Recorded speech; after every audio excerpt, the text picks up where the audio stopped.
What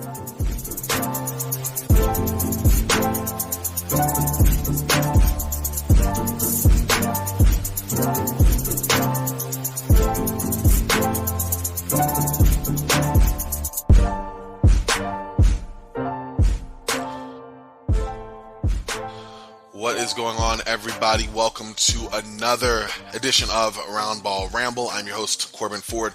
You can follow me on Twitter at CorbinNBA, part of the Sports Ethos family of podcasts. So check out Sports Ethos on Twitter at Sports Ethos Online, sportsethos.com. A lot of content across several different sports, including yours truly here. So definitely make sure to check that out. Today I'm excited to have on a guest I've had on before on this show.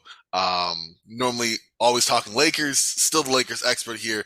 You can find him on Twitter at Ron Guterman24. So that right? It is Ron Guterman, this name. Works with Lakers Nation, and I'm excited to have him on. We're not talking Lakers though today. I'm really excited and humbled that Ron was reaching out to me to have a discussion just on the Kyrie Irving situation, which we've talked about here a little bit. I'm sure you've seen it all over. Just additional context, Kyrie sharing a video that promoted anti-Semitism, anti-Semitic thoughts. He was suspended 5 games until he reached a series of benchmarks, which basically just means to apologize and kind of acknowledge the parties that he offended. But for me personally, listening to the discourse on Twitter and social media and like NBA Today, it was frustrating for me because I felt that there was a more like another side of this than just all on Kyrie to go into. However, and I understood this up to a point, and so I'm glad Ron came and volunteered to come on, is because I'm not the offended party. So it could be insensitive for me to, well, what about this and what about that and what about isms? Instead of maybe looking at how the offended party feels about this, ask questions that they can then answer, exploring it a little further, and just having a dialogue that's more healthy than just me on my soapbox from one perspective. So, Ron, good morning. Thank you for coming on. And first off, how are you feeling? I'm feeling good. I think we talked about it a little bit, but we're both coming off of some random illnesses here. Yeah. So we're both just kind of going through it, and we are just ready to talk about a really, disappointing but also really interesting situation that has kind of dominated the whole NBA discussion for the last week. It's been a really rough week for the NBA. Yeah. Beyond just the Kyrie situation, there's been a lot going on. We can get into some of the other stuff too, but it's just it's been a bad week for the NBA, and which is terrible. And a lot of people have said it online, but like this has been a really fun start to the season in terms of the on-court product. So it's been frustrating that like the off-court stuff has kind of dominated the conversation, even if it's rightfully so, because some bad stuff has been going on.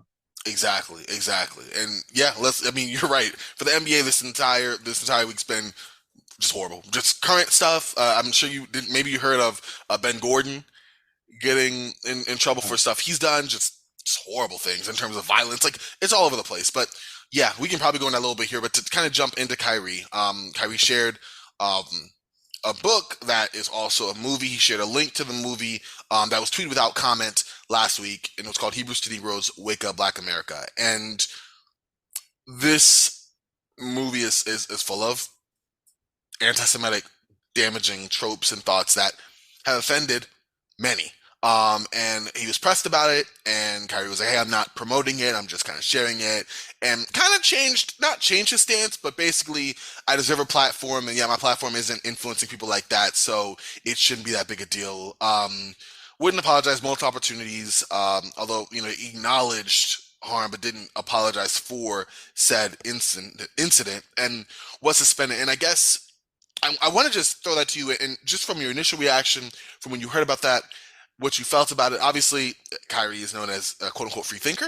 And these thoughts or this type of mindset, him being open to exploring different things, I guess is not new to anyone. However, for it to get to this level of destruction from an emotional aspect for so many people, I definitely want to get your take.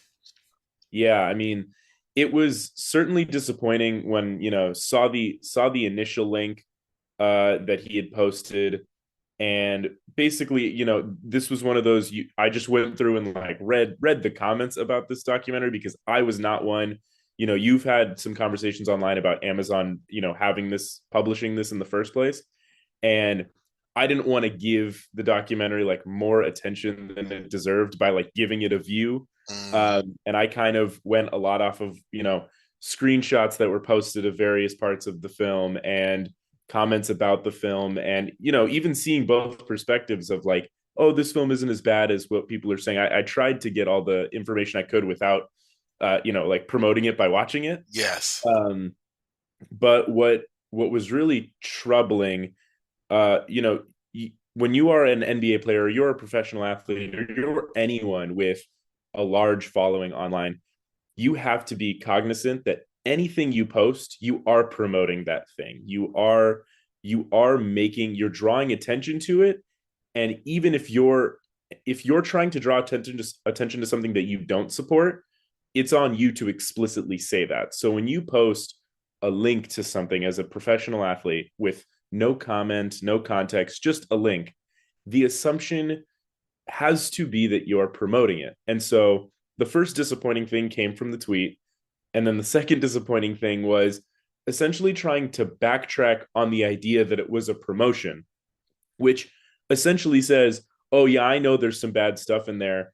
I'm not going to tell you whether or not I agree with that bad stuff, but I wasn't promoting it. I just put a link out. Is it a crime to put a link out?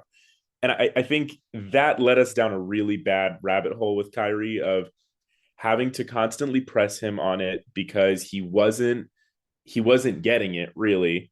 And it led to this doubling down and tripling down and quadrupling down until finally it was time to, for the Nets to step in and punish him.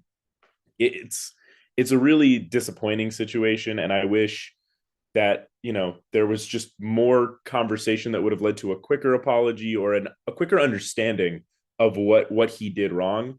But it was a really tough week for a lot of people. Absolutely. And described it perfectly in terms of maybe if you're trying to have a discussion on a topic, and that's another thing entirely in terms of, and I from this perspective, I can understand for Kyrie Irving as, I want to say someone of different faiths, but primarily just a black man trying to figure out his origins and trying to find some sense of understanding of that. It definitely is. And Irving kind of touched on it before that like it wasn't just the slave trade that our people started, or like there was more there than that. But for him to, and I think this is just the way that you can kind of characterize a lot of searches for people on their history and such, and maybe coming from a place of pain and coming from a place of well, just pain.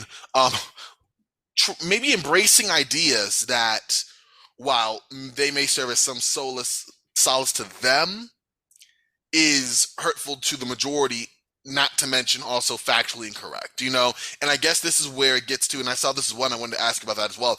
It's this thing of, well, this was Kyrie's opinion. Like, can Kyrie have free speech?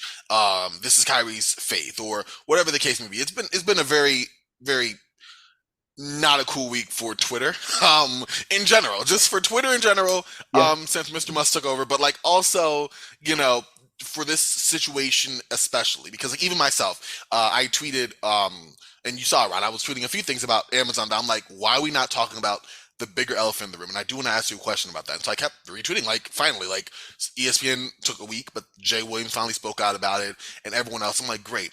And Twitter went, and I'm all of a sudden getting posts in my timeline that I don't agree with, coming from, yeah, Kyrie was right, like this is ridiculous, this, that, and the other. I'm like, okay, is this because, you know what I mean? And this just kind of shows you kind of like how treacherous the conversation is without attacking it for the proper context. And I'm not gonna lie, I've definitely felt torn in terms of understanding like what he did was wrong, and yet where can we kind of distribute blame across? Because yes, Kyrie should not have shared that. Like you said, there's an importance with your platform to be responsible about it. At the same time, and I brought this out in my little show last week, like he wasn't, peddling some little known YouTube link. It wasn't like, he had the author on for like promotion. Like, he went to Amazon and posted this. And my mind is, why is it on Amazon now? And I want to just share real quick before I give it to you. This according to Forbes, but like, since he's done that, the book is now the best-selling book in Amazon's religion and spirituality and social science categories. The audiobook sales from Apple are number 9 on Apple and 13th on Audible. The print sales, 189 units were sold in the week ending last Friday, which is a roughly 800% increase, and one of the best-selling weeks for the work since it was printed back in 2015. Of course, none of them responded for comment. And so, I guess I gotta ask you, like, how do you look at it? Where, and you said so eloquently about Kyrie's fault in it, but also that a piece, or I don't even want to say a work, a project, whatever this is Yeah. so readily available and has been for 7 years now. Yeah, and the first thing is like those numbers really like show you that this was a promotion from Kyrie Irving. He can try to say it wasn't, but he can see the numbers of like what happened on Amazon since then. Yes. But on the Amazon side of things, it's really interesting, and this is where the discussion kind of revolve like it gets back to Twitter a little bit. Mm. Is Amazon a publisher of information, or are they just a like I don't know, really know how to say this. Are they just a discussion board? Are they just like the host of a discussion board? Like, is Mm. Amazon responsible for every little thing that's on Amazon? It's the same discussion we've had with Twitter in the past. Are is Twitter a publisher of content, as in they get to delineate what is and isn't allowed on their platform, or are they just the messenger? They put out this thing online, and anyone can say what they want on there. And it's a really interesting discussion. I think Amazon and Twitter both. Twitter set the precedent there of they took responsibility and said, you know what, we are going to decide what is and isn't allowed on our platform. Like, we are going to take that role as publisher, and whatever criticism comes with that, that's what comes with that. And I think Amazon now, with all the controversy surrounding this documentary, does need to take a little deeper look into what is on their platform, and what should and shouldn't be on their platform. And I think the Anti-Defamation League has already called for Amazon to remove the book and the documentary altogether. And I think that's a solid first step. I think public pressure is kind of the most powerful thing we have in society right now. Um, and so I think Amazon now kind of needs to make that decision of, are we a place where people can post whatever they want? Or are we a place that determines what is and isn't allowed on the platform? And once, oh, so sorry. Oh, No wow. worries. But once they make that decision, they're going to need to do a thorough review of pretty much every piece of content that's on their platform. And so this is a really tough situation, and this is a big decision they're about to make. Absolutely. And yeah, I think you're right. Like, that is opening Pandora's box of so much more. Um, but in my mind, and that's why I'm glad you spoke out about it, because I'm like, where does that kind of line begin and end? Now my phone's going off between, like, sharing something irresponsibly that is tremendously damaging and being able to have it. And mind you, this is not like, it's what, $40 to own, $11 to rent, and still just exploding. Like, Yeah. you're right. The promotion there is getting this out to more people, and it's just unfortunate. And I guess what I would ask you is, in terms of having a discussion about the Kyrie Irving situation, which is basically what it's called.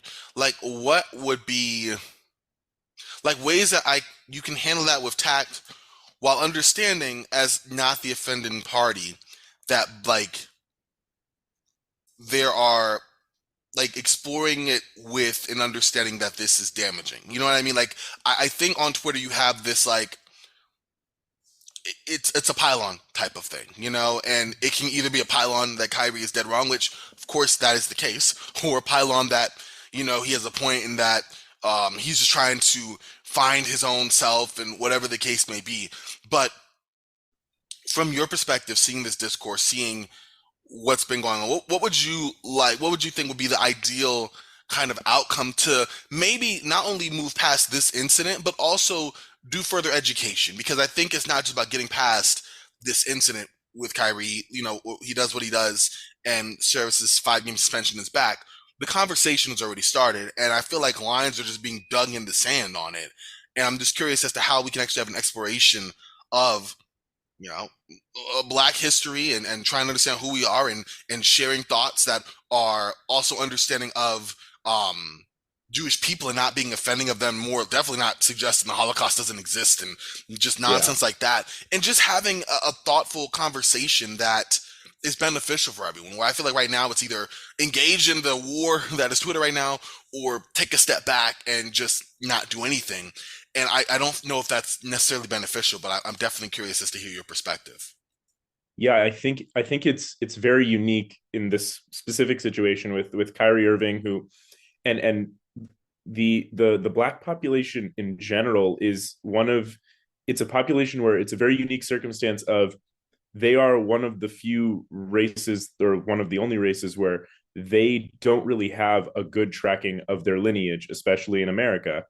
And so I understand Kyrie Irving in the search for his lineage, the search for his origins. I think that's a very important thing to want to find. And a lot of other people have the benefit of like they can go back 7 generations and find, very specific. I have friends that are white and they could like trace their entire lineage to like a village in Germany 600 years ago. And it's like I think black people in general don't have that like the ability to do that, and that's a horrible thing. And so I understand the search for your origin. And so this is where I think it's you can have that type of conversation where Kyrie Irving can post this and say, I'm trying to learn about the origin of my people, and this documentary helped me towards that. But then he can also it's on him also to be open to someone saying, hey, look, you're right, and there are some things in this documentary that do hold water in terms of the historical origins of African people, and the connection between them and Israelites and Jewish people. There is a connection there, absolutely. But there's also some really harmful rhetoric in there that essentially, from what I've seen, is almost erasure of non-black Jewish people. It's almost an erasure where instead of saying there are tribes of Israel that have origins in Africa, the rhetoric in that documentary is the only true Israelites, Israeli tribes are those from Africa, and the others aren't real.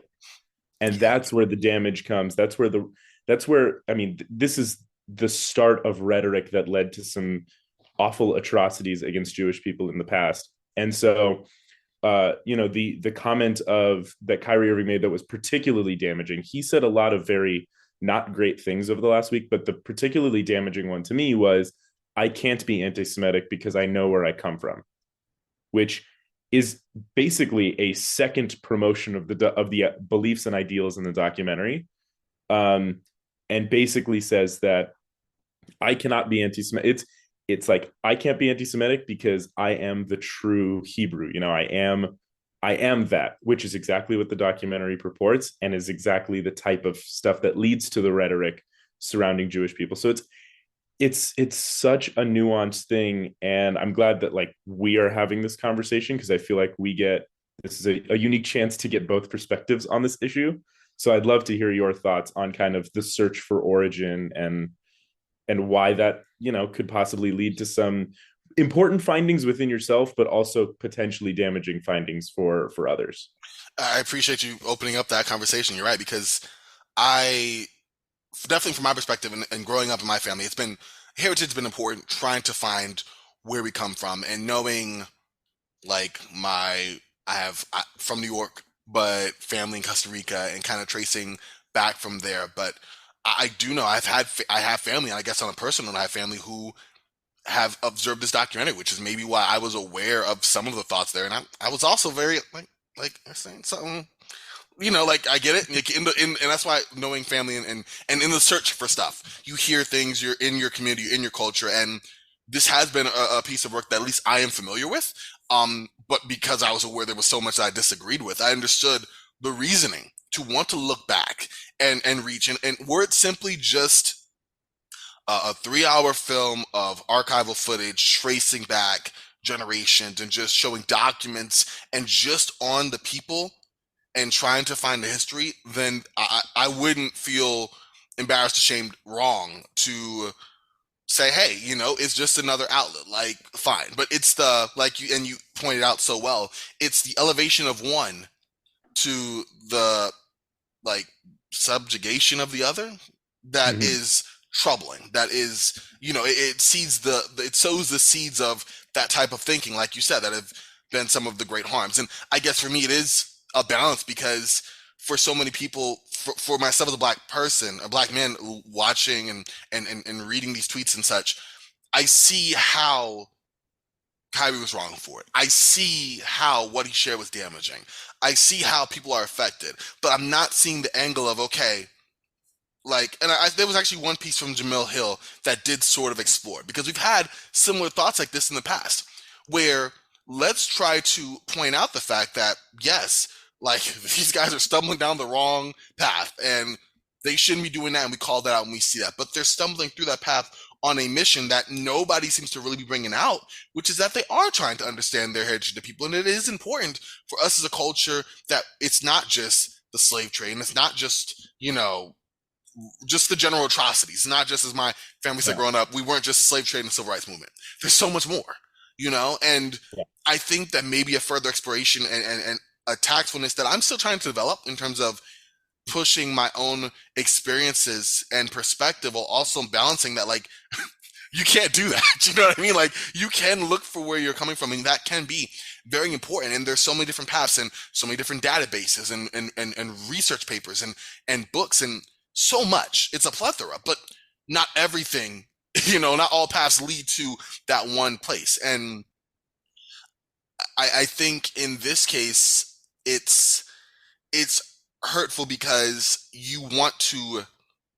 There's so many people who are with Kyrie, not like they're not realizing the impact that they're having on Jewish people and others. They're just like, hey, I see what Kyrie's trying to do. That's right. We shouldn't pile on him like this. Like, it's not fair for him. Like, he didn't do anything wrong. He just shared his opinion. He paid the $50,000. Yeah. It's taking abstract pieces of what he did do, but using that as the argument for why that absolves him of any problems at all. And so, yeah, it's a very complicated thing, Ron. Like you said, it's an interesting conversation because it is something that's important to so many of our people, right?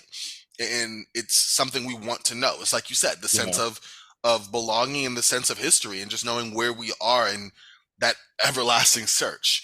But I guess that has to be juxtaposed with being responsible in your search for that, and making sure that even if you believe, let's say we believe that we are the Israelites, or Kyrie believes that. Say that. You know what I mean? Because then you can have a conversation that way that doesn't take a whole people and marginalize them, or take one of the biggest, like, great atrocities you had in this world and say that that never happened. Because when you endorse something like that and it peddles all of these just damaging ideas and tropes and passes them off as fact, you are doing that to everyone. And I don't know if I'm not making a lot of sense right now. I was going in a good direction. No, yeah, and it's what's so fascinating about it is, like, at the end of the day, Kyrie, and it has been talked about. Kyrie Irving is like a good human being who has done a lot of good for his community and the country and the world at large. Like, there's a plethora of stories about the good he's done for the world. Mm-hmm. Um, and so he can both be a good person who was deeply miseducated about something and then doubled down on it. And I think he is a person, I think the way he kind of gets out of this, which there's been talk this week that, like, this might be the end of his career. Like, this contract is, his contract expires at the end of the year. He's a free agent. And there's been, like, chatter online of, like, he may just not get another contract because of this. And I think if he wants to rehabilitate his image, he needs to show a willingness to be thoughtful in the search for his origin, and be willing to say things out loud, but then also be willing to listen. I think he kind of has shown an unwillingness to listen to alternate perspectives. So he finds something that he likes online, something that feeds into what he believes about himself, and that's fine. You're welcome to do that. But then you also need to be open. And this is where, we talk about free speech. Like, yeah, Kyrie Irving, like, this might be unpopular, but like, Kyrie Irving is allowed to believe whatever Kyrie Irving wants to believe. Like, I really don't care if he believes the things in that documentary. I really don't. But what bothers me is to put that out there publicly, which then draws attention to it, and then to not have the willingness to listen about ways in which he may have screwed up. Freedom of speech is great, but there's also like freedom of consequence. You are allowed to be punished for the things you say and do.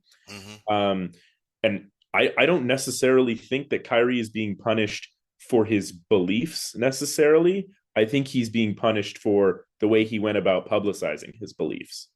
Because I've had a conversation about this. Like, it sounds really, really dumb, but if Kyrie never tweets that link, he's not in trouble right now, even if he believes all that same stuff that he believes right now.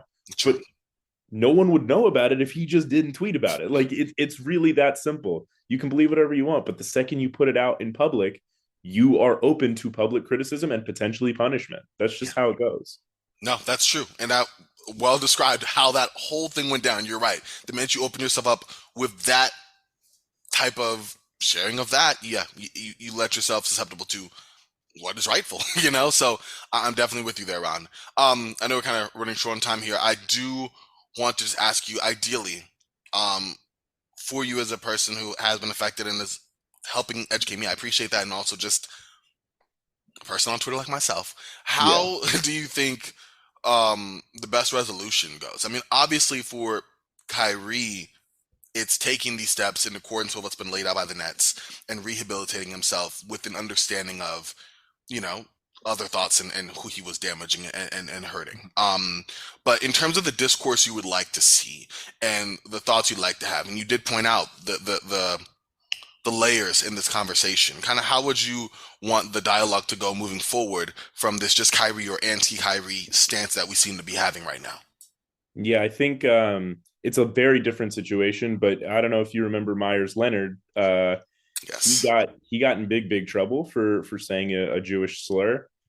And I think that situation kind of blew over because he showed like a lot of steps of education. I don't know if you recall, but there were multiple weeks after where he was, posting videos from synagogues and posting conversations he was having with rabbis about the harms of certain words. And he went on this whole path. And while you could argue that it was disingenuous because he was posting it all online, he at least he tried really hard to make everyone know that he went through the steps of like how to educate himself. And I would love to see Kyrie Irving take the same steps. And I know a couple of those steps are similar to what the Nets have laid out to allow him to return. So I really hope Kyrie Irving takes that seriously as a person and uses the opportunity to learn some things that maybe he didn't know before. But in general, I think the online discussion, and this is really a larger point. This is less about like the basketball world's discussion of this. Mm-hmm. I think there needs to be a better understanding of like what constitutes as racism, anti-Semitism between groups. I think there's sometimes a lack of understanding among the Jewish population about like what racism looks like, or among like, I think white people, there's always this thing of like, they don't know what racism is and what it looks like because they've never dealt with it. Like, and I think the average, black person, the average person has not dealt with anti-Semitism, so they may not know what it looks like. Mm-hmm. And I think there needs to be just a greater discussion in general about like what is harmful to each individual group, and then the other groups like respecting that and understanding that. I think one discussion that I've seen a lot online recently is the idea that like anti-Semitism, like anti-Semitic beliefs are confusing because they're largely based on praise. Like, how can it be anti-Semitic to say that Jewish people are really good with money or always stick together as people? Like, how is it an insult to say those things? Mm-hmm. And I think the discussion that I've seen about that is that's what's kind of leading to sort of the misunderstanding is like uh, racism has always been based on negative stereotyping and putting down of certain racial groups, and it's confusing to see praise being seen as like an equally harmful thing. Yes. And so I think if there was just a greater conversation about like what is harmful to each individual group and then a respecting of that and an education there that like people take seriously, Mm-hmm. I think we'll be able to have more nuanced discussions about things online because we'll all have this understanding of like, okay, I get why this was harmful. Now here's this perspective of why it may have been harmful on the other side to react this way. Like there's so much room for education and nuance there. So again, it's a really difficult situation, and I don't envy anyone who has to like take charge on this. Yeah. But yeah, also in the future, I'd like for more players to like be willing to talk about other players' situations. I think LeBron was the only player who openly made a stance about Kyrie one way or the other. Mm-hmm. Um, he was the only player who like openly said something, and so I think I'd like for players to lead the discussions surrounding their friends. Like these guys are all in the same web, and while they may not all be best friends, they're like in the same circle. Yeah. And I think it's important that they like lead the discussion sometimes about themselves, and then we can have that back and forth of education. Exactly. Exactly. I agree 100% with what you said, Ron. And I just want to thank you for coming on and having this conversation with me. Really appreciate it. Not only just reaching out, but just having this exchange and learning. And I also feel like kind of learning and also being able to share my thoughts in a way that Yeah, I think was beneficial. Listen, we're gonna have to do this again. We're gonna have to talk the rest of this NBA because there's a lot of the stuff. Lakers for sure because they've definitely been interesting. But I want to share where we can find you in your work. I know that you're prolific just in general, and yeah, just kind of see where people can catch where you put stuff out there. yeah. So Twitter at Ron Guterman 24. You can find video work, podcast stuff for Lakers Nation YouTube channel, Lakers Nation on Apple Podcasts, all anywhere you find podcasts. Written work, I do baseball stuff. You can find me angelsnation.com. I have a very fun announcement coming in the next couple of weeks, so Mm. be on the lookout for that. It's a new opportunity, so really excited there. I'm excited to hear this opportunity coming up, man. Definitely. Thank you again, Ron. I definitely appreciate you, man, and thank for our friendship. And listen, y'all, you guys, gals, everyone can find me on Twitter at Corbin NBA. Check out Sports Ethos on Twitter at Sports Ethos Online, sportsethos.com. This has been a really good conversation and one I appreciate. So definitely make sure to share your thoughts. Definitely love to hear some feedback here. But until next time, for Ron, for myself, we are Frosty. Y'all stay frosty, and we'll talk to y'all real soon. All right, y'all.